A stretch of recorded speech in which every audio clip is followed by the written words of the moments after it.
want ChatGPT to sound like more formal and business ready, let me show you how. If you want ChatGPT to respond in a more professional tone on your Samsung Galaxy A56, you can change it in just a few taps. Okay, open ChatGPT.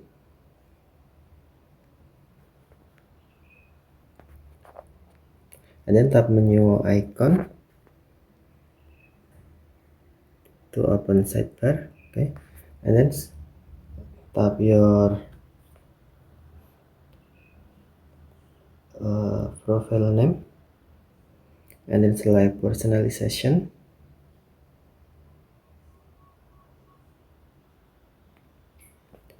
Next, select best style and tone. Select professional,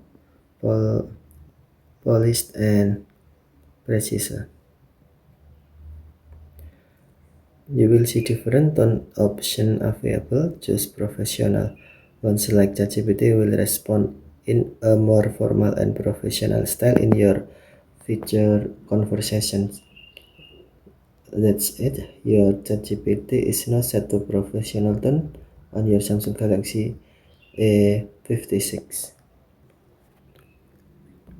This is the main voice and tone ChatGPT use in your conversations. This does not impact ChatGPT capabilities. Okay, thanks for watching. Have a nice day.